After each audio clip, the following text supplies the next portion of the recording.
Welcome back to the O Hockey Show, and still good morning to you on this rather boring trade deadline day. Usually this is the day where everyone's refreshing their phones, refreshing their screens, getting to see the action, waiting to see what their team does to gear for the playoffs. But this year, it's boring. You know why? Because all the trades have already happened. Chychrun, Gostisbehere, Kane, Meyer, all the big trades have already happened. This Tarasenko, it's all done. It's all done. All the teams have already done their work, and now the teams are putting together their bottom core guys. And that is really, that's what most of the trades usually are anyways. But usually all this stuff happens today, and it's a madhouse. But it's kind of boring right now. So a couple trades happen that I think one is a good one is a bad one, and people are trying to defend it for some reason. So let's talk about it. So the first one up is the Vancouver Canucks and the New Jersey Devils have traded for Curtis Lazar in return for a 4th-round pick for next year's draft. So I'm seeing people defend this because at first I was like, "Oh, Curtis Lazar, I know he's a decent guy. I've seen his that one clip, that spectacular goal he scored. I think it was last season. So I know he's got skill, and maybe I haven't heard much about him this year. Maybe he's hasn't been in. Well, he's played 45 games and he's only gotten 5 points. The New Jersey Devils trade for a guy who's gotten 5 points in 45 games. What the heck are they thinking? Oh, I'm past a minute. I can say hell or something.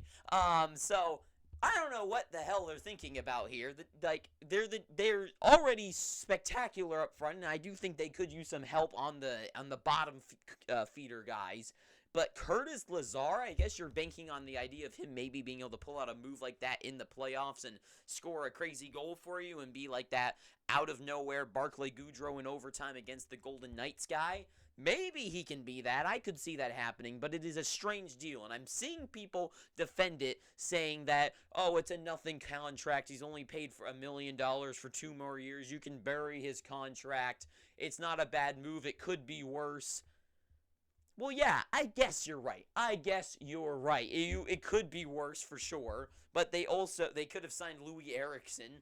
I guess you can bury the contract, but the thing that makes me think about this trade and the Filip Hronek trade is that you didn't need to do it.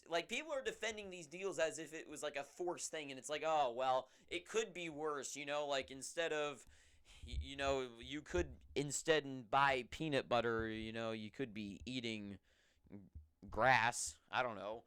This is just stupid. You don't have to do it. There's better options, including the one that the same deal happened with the San Jose Sharks for, which is Vladislav Nemesnikov being traded for a 4th-round pick as well. What year is the pick? I have no clue. Everything I'm reading has not given a year on the deal, so I don't know what year it is, but it's a 4th-round pick for Vlad Nemesnikov, which the Sharks traded for yesterday.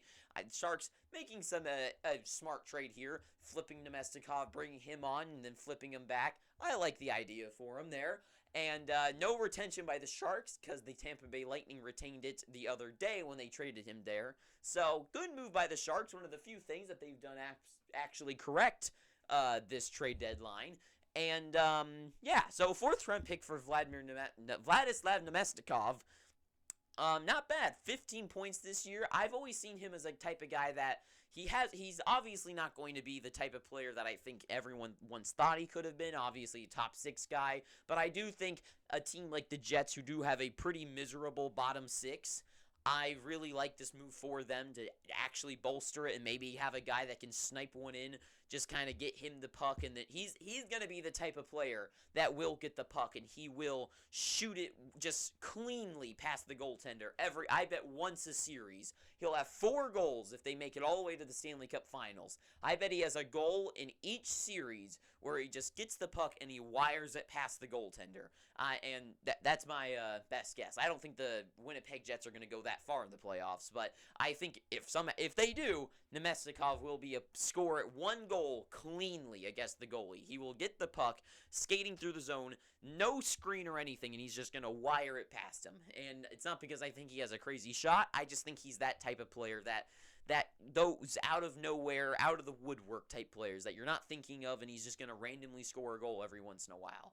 So I like the move for the Jets. a stupid move for the Devils, and the people defending it saying whatever. It's like, you didn't need to do this trade. Like, no one was I mean, I guess, who knows, maybe they were holding a gun to his head to make this trade, but that doesn't make any sense, because why would they trade a 4th round pick for that? So it's just kind of a strange deal that there's no purpose, there's no rhyme or reason to it when a guy like Nemestikov was right there, I guess, for the taking. So there you have it. That is really all I have to say, as nothing's happening. I've been refreshing my screen and nothing.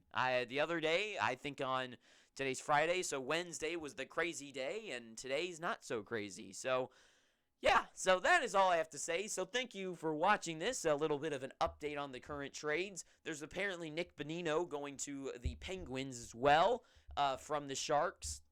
The return is apparently a 7th and a 5th, I guess, but the 5th doesn't go to the Sharks. The Sharks have it's going to be a 3-way deal again, where there's another team's going to hold on to the cap. So there's that trade going on as well. That is a good move for the Penguins, but other than that, nothing. Brendan Lemieux got traded. That's another one that doesn't really seem video worthy. I don't think anyone's going to really care about that, which is actually, you know what, now that I bring it up, that's another move I could talk about the Kings. So I'm going to go do that right now. So thank you for watching this, and until next time, please feel free to pick up your free subscription down below. We're finally got to 100. We're almost to 200 now, sort of.